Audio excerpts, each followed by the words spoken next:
Welcome to Compact Warfare from CompactHistories.com, the show where we explore key moments from the history of conflict, from ancient battlefields to modern warfare. Before we start, a quick announcement. A brand new podcast is joining the Compact Histories family.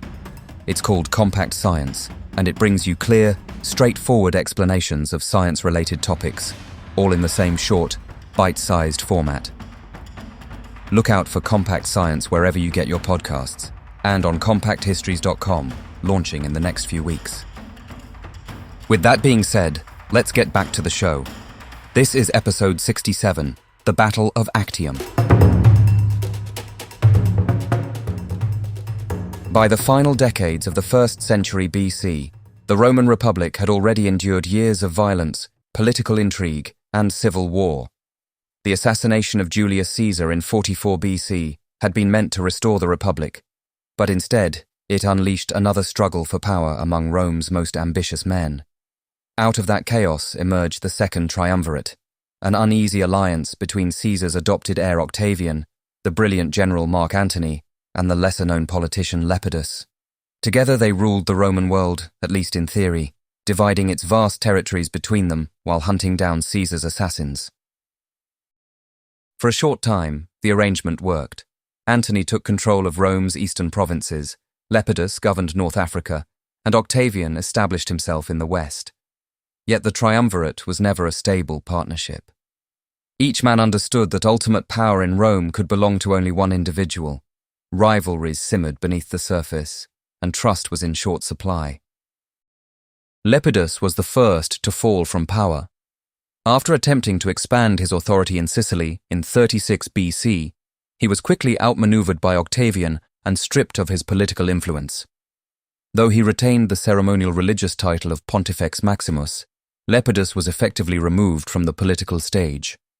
With him gone, the Roman world was left divided between two dominant figures, Octavian in the west and Mark Antony in the east. Mark Antony was one of the most experienced commanders in Rome.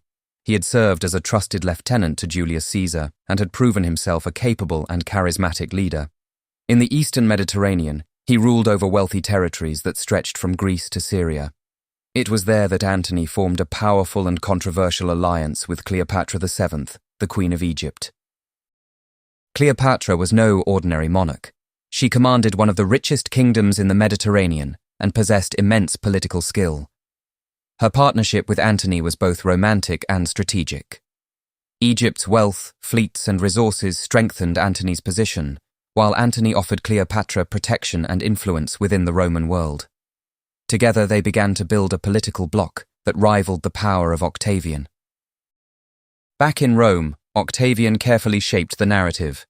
Through speeches, propaganda, and political maneuvering, he portrayed Antony not as a Roman statesman, but as a man who had fallen under the dangerous influence of an Eastern queen. According to Octavian's version of events, Antony was abandoning Roman traditions and allowing Cleopatra to control him. By the early 30s BC, the fragile balance between the two leaders had completely collapsed. Alliances hardened, armies were mobilized, and fleets began to assemble across the Mediterranean. Rome once again stood on the brink of civil war. The coming confrontation between Octavian and Antony would decide not only who ruled Rome, but whether the Roman Republic itself would survive. As tensions between Octavian and Mark Antony escalated, the eastern Mediterranean became the center of power in the coming struggle. Antony controlled Rome's wealthy eastern provinces, but maintaining that dominance required enormous resources. Armies had to be paid, fleets built, and allies secured. In this environment, one partnership proved more significant than any other: Antony's alliance with Cleopatra. Cleopatra was already a figure of enormous political importance long before Antony entered her life. As the ruler of the Ptolemaic kingdom, she governed Egypt, one of the richest and most strategically valuable regions in the ancient world. Its fertile lands produced vast supplies of grain, its ports commanded key trade routes across the Mediterranean, and its treasury held the wealth needed to sustain military campaigns on a massive scale. Cleopatra had also demonstrated remarkable political skill. She had secured her throne during a turbulent civil war and had previously formed a powerful alliance with Julius Caesar himself, After Caesar's death, Cleopatra needed a new Roman protector to ensure Egypt's independence. Antony, meanwhile, required the wealth and stability Egypt could provide. Their meeting in 41 BC in the city of Tarsus quickly became the foundation of a political and personal partnership that would shape the fate of the Roman world. Ancient writers often focused on the romance between Antony and Cleopatra, portraying their relationship as a dramatic love affair filled with luxury and excess. While their personal bond was undoubtedly real, their alliance was also a calculated political arrangement. Cleopatra provided ships, money, and supplies, all of which were essential for Antony's military ambitions. In return, Antony confirmed her authority in Egypt and granted her control over additional territories in the eastern Mediterranean. Together, they began to build a powerful eastern coalition. Antony launched campaigns in the region and reorganized the political landscape to strengthen his position. In a ceremony known as the Donations of Alexandria in 34 BC, he publicly granted lands and titles to Cleopatra and their children. These actions helped secure Cleopatra's influence, but they also caused alarm in Rome. To many Romans, Antony's behavior appeared increasingly troubling. Octavian seized the opportunity to turn public opinion against his rival. Through speeches, public declarations, and political maneuvering in the Senate, he portrayed Antony as a man who had abandoned Roman traditions and placed himself under the control of a foreign queen. Cleopatra, in Octavian's narrative, became a symbol of Eastern decadence and a threat to Roman authority. The propaganda campaign was highly effective. By framing the conflict as a defense of Rome against the influence of Cleopatra, Octavian was able to rally support among senators and citizens alike. What had begun as a power struggle between two Roman leaders was increasingly presented as a war against Egypt itself. As both sides gathered allies, built fleets, and prepared for confrontation, Cleopatra made a decisive gamble. By fully committing Egypt's wealth and navy to Antony's cause, she tied the fate of her kingdom to his success. If Antony triumphed, they would dominate the eastern Mediterranean and shape the future of the Roman world. If he failed, the consequences would be catastrophic. By the summer of 31 BC, the political struggle between Octavian and Mark Antony had transformed into a massive military confrontation. Both sides understood that the coming conflict would decide the fate of the Roman world. The focus of the war shifted toward the Ionian Sea, along the western coast of Greece, where two enormous fleets began gathering for what would become one of the most decisive naval battles in ancient history. Mark Antony established his main base near the promontory of Actium, a strategic location guarding the entrance to the Ambracian Gulf. From there he could protect his supply routes and keep his fleet sheltered in a secure harbour. His forces were impressive. Ancient sources suggest that Antony commanded several hundred warships, many of them large and heavily armed vessels designed to dominate in close combat. These ships, some equipped with towers and reinforced hulls, carried large numbers of marines and archers. Alongside Antony's fleet stood the ships of Cleopatra. Egypt's navy was a powerful force in its own right, and Cleopatra contributed dozens of vessels as well as vast financial support. Her presence with the fleet was unusual but significant. Cleopatra was not simply a distant ally providing resources. She was directly involved in the campaign, traveling with Antony and helping finance the war effort. Her ships were among the fastest in the fleet, and would later play a dramatic role in the events that followed. Yet Antony's position was far from secure. While his fleet was formidable, his army and naval forces were spread across Greece and the eastern Mediterranean. Maintaining supplies for such a large force proved difficult, especially as the months dragged on. Disease began to affect the soldiers, and morale slowly declined as the campaign stalled. Opposing Antony was Octavian, who had moved his forces into western Greece.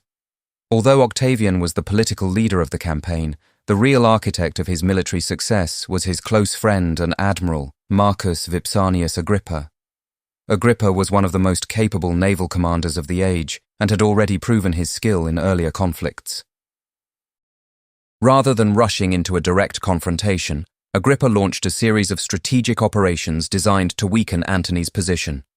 His fleet seized key ports along the Greek coastline, cutting off Antony's supply lines and isolating his forces at Actium. These moves gradually tightened the pressure, limiting Antony's ability to move freely or replenish his resources. As the weeks passed, the situation became increasingly tense. Both fleets remained within striking distance, watching one another across the waters near Actium. Each commander understood that the coming battle would carry enormous consequences. For Antony and Cleopatra, victory offered the chance to challenge Octavian's dominance and reshape the Roman world. For Octavian, defeating his rival would clear the final obstacle standing between him and absolute power. By early September, the standoff could no longer continue. Supplies were running low, and Antony faced a difficult decision. He could remain trapped in Greece and slowly lose his strength, or he could attempt to break through Octavian's blockade. The stage was now set for the naval battle that would decide the future of Rome. On the morning of September 2nd, 31 BC, the long standoff near Actium finally came to an end. After months of blockade and dwindling supplies, Mark Antony made the bold decision to break out of the Ambracian Gulf and force a passage past Octavian's fleet. The battle that followed would become one of the most decisive naval engagements in Roman history. Antony's fleet began to move out of the Gulf in a carefully organized formation. His ships were among the largest war vessels of the ancient world. Many were heavy quinquiremes and even larger ships, built with reinforced hulls and equipped with towers filled with soldiers and archers. These floating fortresses were designed for brutal close combat, where they could ram enemy ships or grapple them and allow marines to fight hand-to-hand. Octavian's fleet, commanded by Agrippa, relied on a different approach. His ships were generally smaller and lighter, making them faster and more maneuverable. Rather than attempting to match Antony's heavy ships in brute strength, Agrippa's crews planned to use mobility, coordinated attacks, and careful positioning to wear down their opponent. As Antony's fleet emerged into open water, the two forces gradually formed battle lines. The sea between them filled with hundreds of warships, their crews preparing for combat under the late summer sun. Trumpets sounded, oars churned the water, and the fleets slowly advanced toward each other. The fighting began as the ships closed the distance. Antony's larger vessels attempted to use their weight and reinforced prows to smash into Octavian's ships. When they succeeded, the impact could shatter hulls or cripple enemy vessels. But the size of these ships also made them slower and less responsive in open water. Agrippa's lighter ships took advantage of this weakness. His captains used their speed to avoid direct collisions, striking from the sides or retreating before Antony's heavier vessels could trap them. Archers and missile troops exchanged volleys across the decks, while grappling hooks occasionally pulled ships together for fierce close combat. For hours, the battle remained uncertain. The fleets pushed and pulled against each other across the sea, neither side gaining a clear advantage. Then, at a critical moment, Cleopatra's squadron of Egyptian ships suddenly turned south and began sailing away from the battlefield. Exactly why Cleopatra made this move has been debated by historians for centuries. Some believe it was a prearranged signal to withdraw if the battle went badly, while others argue that she saw an opportunity to escape the blockade and protect Egypt's fleet. Whatever the reason, her ships cut a clear path through the fighting and headed into open water. When Antony saw Cleopatra's fleet departing, he made a dramatic and controversial decision. Abandoning much of his own fleet, he followed her with a small group of ships, sailing away from the battlefield. Left without their commander, many of Antony's remaining ships continued fighting, but soon found themselves surrounded.